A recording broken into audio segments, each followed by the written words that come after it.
That's Nick. And that's Joseph. And today we're here to talk about the worst hair in film of 2024. Yes.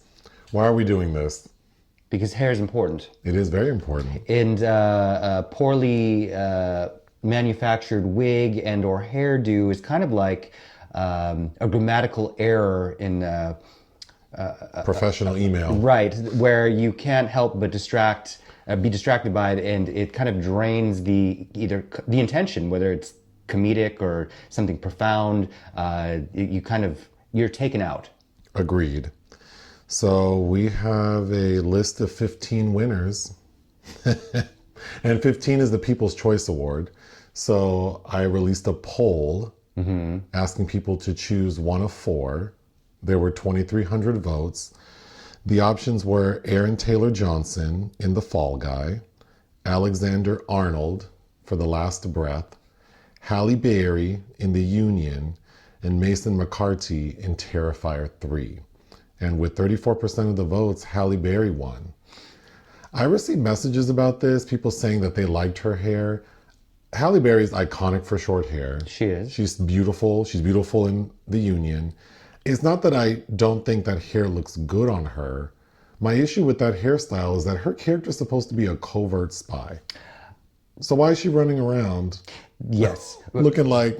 And I did not like that hair on her, and I wrote a top 10 worst film piece for Spin Magazine, and I actually referenced her hair, and I believe I said that she looked like a wilted potted spider plant. Like I did not like. I don't think that this hair is styled well in the film. I agree, but the reason for me choosing her as an option was that it just doesn't make sense that a spy who looks like Halle Berry looks so is conspicuous, walking around in sexy jeans and a leather coat with like platinum cockatoo hair. All right. Yeah. But there was a theme though to your selections for the People's Choice though. Blondes, because they're very well. For some of the choices, oftentimes for men, certain blonde looks are used to denote like they're kind of like a douchebag. Class. Well, RuPaul says there's a shade of blonde that works for everyone. Sure. So sure. At number 14, we have Emily Beechum in Slingshot. This is an example of when a female character is supposed to look professional, so they give her this weird, boring bob. Sexless. And her character, it was so distracting to me because she's a beautiful woman. Yeah, I like Emily Beechum. And her wig reminded me of in Dreamgirls when they take their wigs and flip them like up, like back, front to back. Terrible. At number 13, we have Nick Offerman in Civil War. Just a really great example of a poorly installed wig. I was distracted by his hair in that movie. I could see the edges wanting to just fly away. Next. At number 12, we have Kate Edmunds in a little-known film called Founders Day. So her character is a side character who's supposed to be like a mean girl in high school. This lady fully looks like she's in her 30s. But what I hated was, this is an example of me just not liking the hair. Okay. She has long blonde hair. The back panel is like this purple color. The front is blonde. And then it's crimped in that way that I can just see the person with the 3-barrel crimper just going down her head. It just bothered me so much. At number 11, Renata Rensva in A Different Man. Bless her heart. So in this movie, her character has 3 different hairdos. Yeah.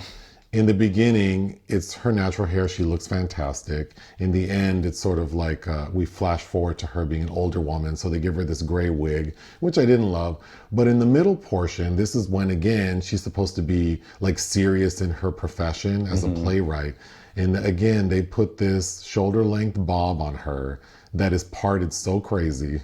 Well, and there's always kind of looked like a mushroom head to me. Yeah, so that bothered me.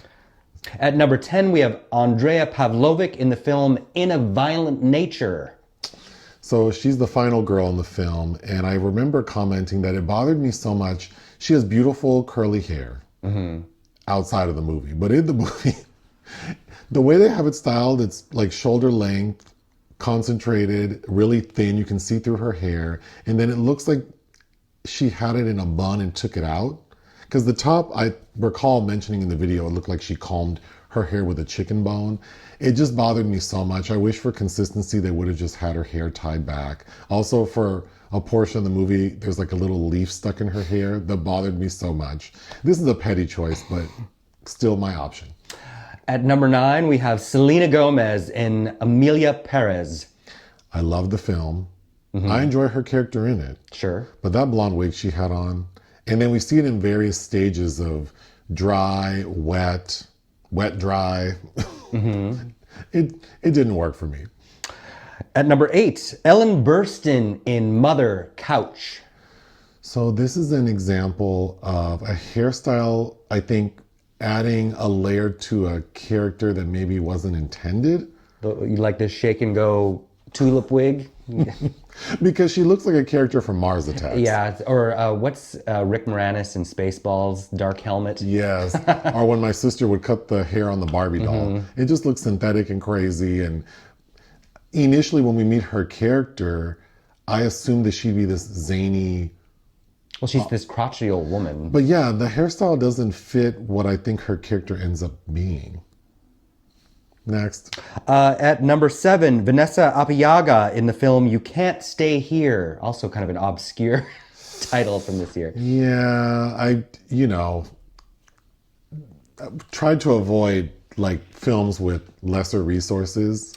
But still, sometimes there's no excuse. But this is my one choice, I guess. So this character plays the boss of the main character. Guillermo Diaz. And the way she's presented is kind of like not like kind of bitchy bougie. There's a scene where she's sort of critiquing a space like it's not nice enough for her liking. But then that's how I felt about her hair. It looks like this actor colors her own hair, doesn't do a very good job, and hadn't done it in a while when they started shooting. So, but it is the details, and again, that's something. But it's the details. That's something that could have, even in a film with that budget, that could have been fixed easily. Yeah. At number 6, we have Tijan Njie and Elan Ben Ali in the film Girl, You Know It's True.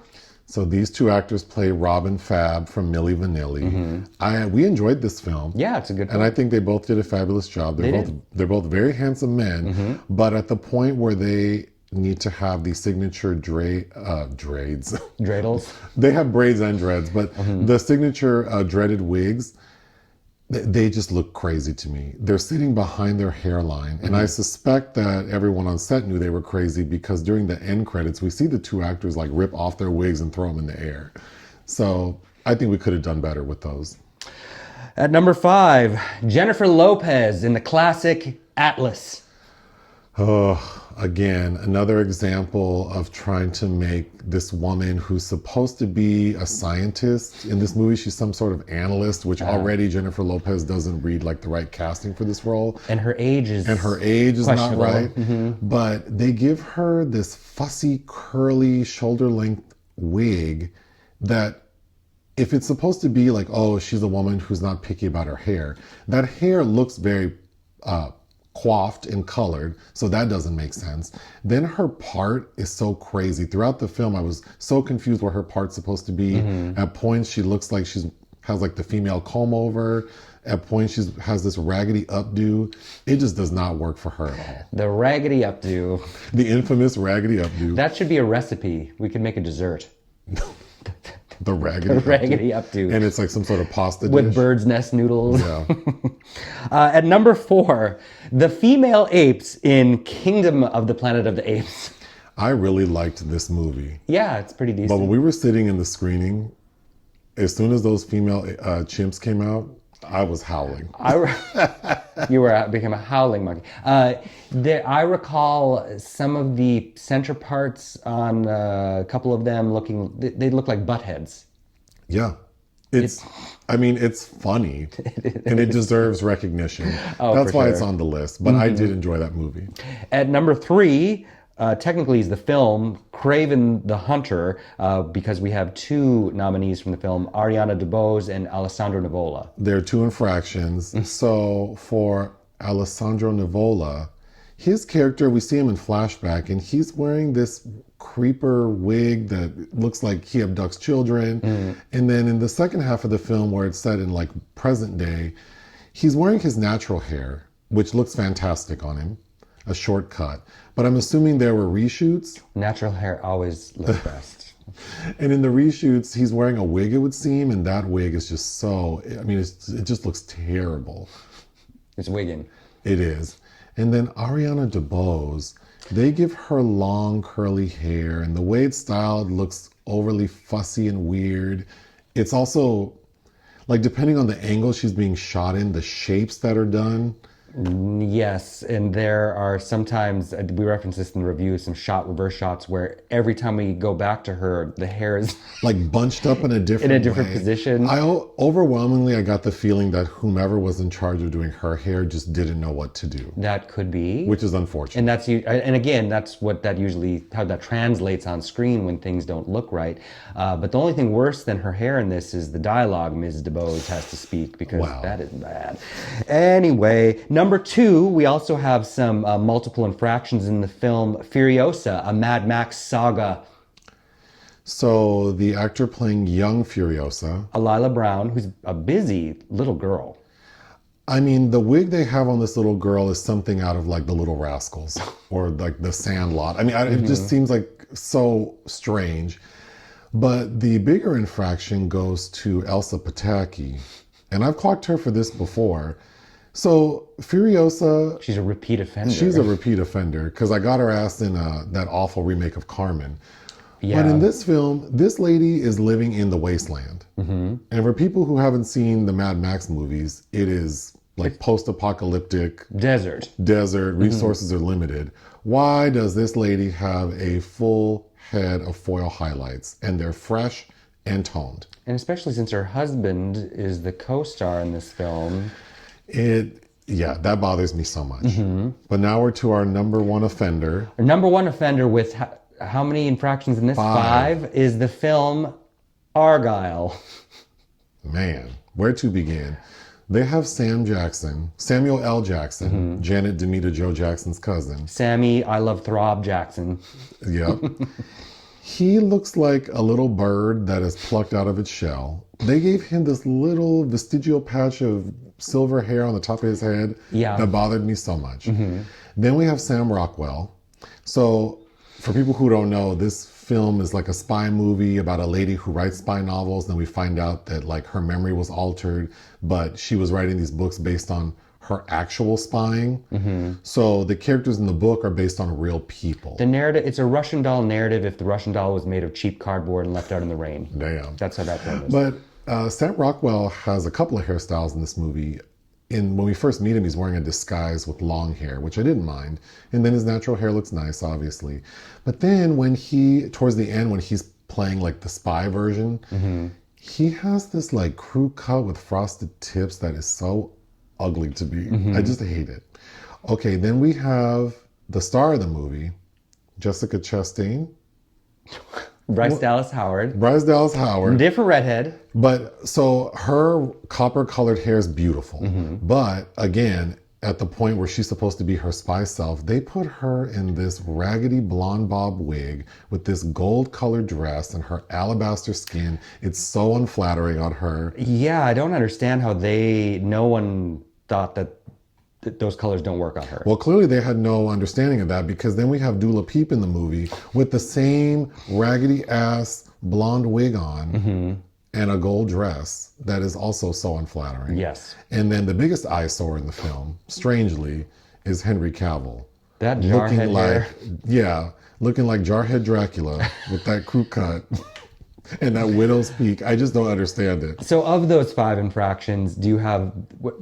Who is the worst, in your opinion? Well, the movie's the worst, but of the 5, I think I was most distracted by Henry Cavill. Okay. So I just kept thinking he looks like Dracula. Yeah, there you go. And he was the face on the movie poster that stood out most prominently as well. So there you have it. Of course, all in fun. If any of the winners won an award, I'm happy to ship one to them.